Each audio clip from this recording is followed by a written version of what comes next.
Hey YouTube, this is Southern Prepper 1. This week there was a report of a dirty bomb in the port of Charleston, so they closed the port and investigated and found nothing. So I've been thinking about dirty bombs, and I got out my cards, the nuclear fallout deck. I've advertised these before.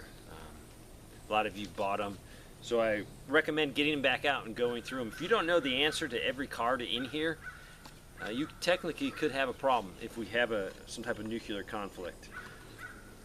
But I went through them, and the one card that caught my eye: if a nuclear dirty bomb went off in a major capital city of your country, who do you think would be to blame and why? Well, to me, if a dirty bomb went off in Charleston, I really wouldn't be worrying who set it off at that point. I live far enough away so I don't have to worry about that. But I have a lot of friends in that area that would probably be needing a place to stay. And some probably could definitely afford hotels for a week or so. And then there's other people I know that probably couldn't afford. They got families. So to me, that's what I would have to worry about. I'm not in a major area, but I travel down there. And I do carry a little bug out bag. So I was thinking about that today, or last week, this week. And then I was also doing a project. Sanding over my head.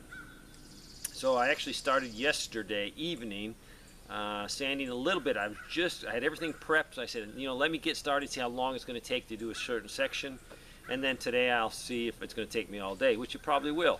So I started sanding. It's inside in the kitchen, and I was wearing just one of these masks, and I also was wearing safety glasses. I always wear safety glasses. It's ingrained into me in the military. I'm going to see if you can see how dirty those are. They're absolutely filthy. So, about 45 minutes, an hour sanding.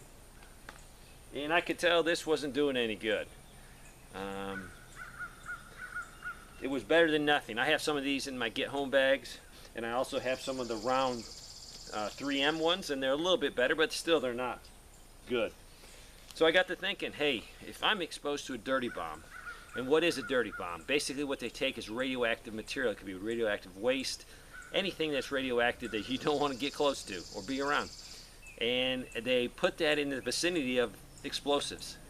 So when it explodes, it spreads all that nuclear waste, nuclear fallout, over a large area. So yes, you still have to get out of the area quickly. You definitely have to be decontaminated.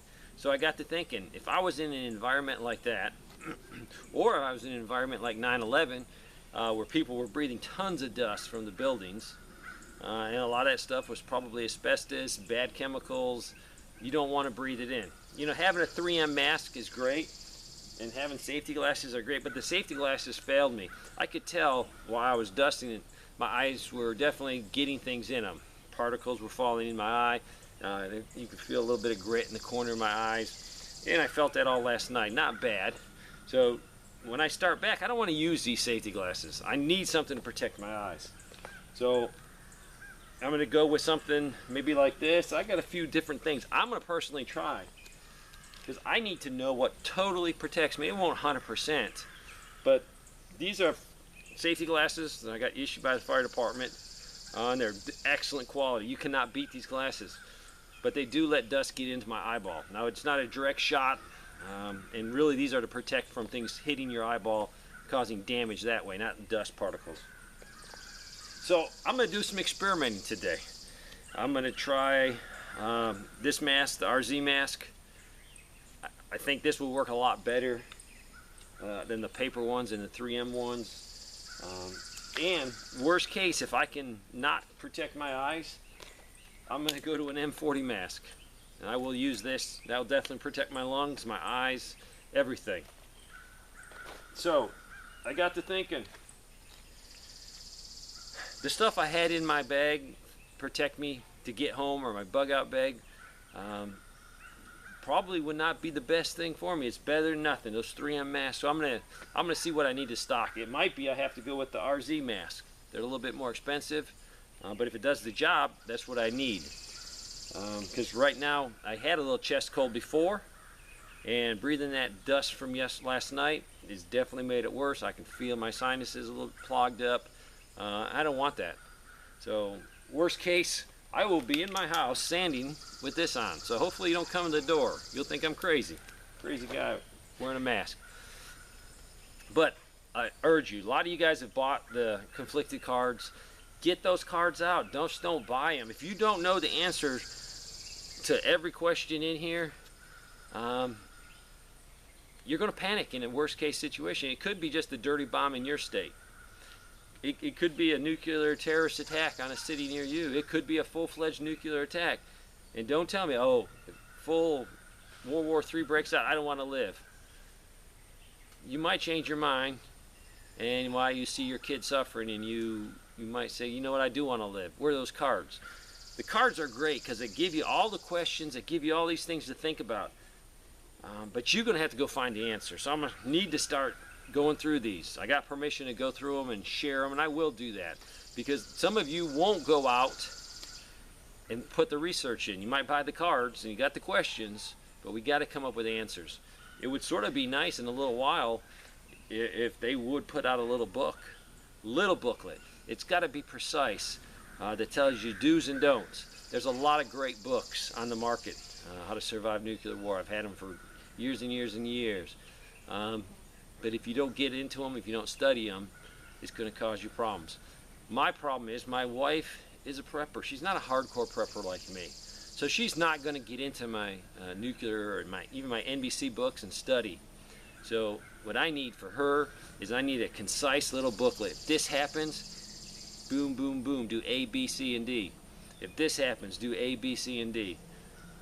You're probably in the same boat. I know a lot of guys, or actually some ladies, are the big-time preppers in their family, and their husbands just support. So that's probably what we need. I don't know if anything's out there. There's lots of good books, but I need a little tiny, tiny pamphlet that's laminated that you can put in your bug-out bag. So the people in your life that you really care about, they might not be totally die-hard preppers, but in a crisis, hey, they want to survive. They can pull that out. So here's all your questions. I'll be going through some more of them. So it really doesn't matter to me who sets it off. Anybody could have set it off in a dirty bomb like in Charleston.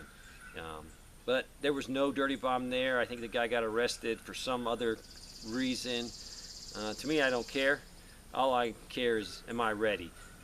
And yeah, last night when I was doing all that sanding above my head and my equipment failed, got stuff in my eyes, got stuff in my lungs, it failed. So I want to be ready. So I'm going to test some more gear out and see what I can come up with so I can properly pack my bug out bag, my get home bag. Thanks for watching.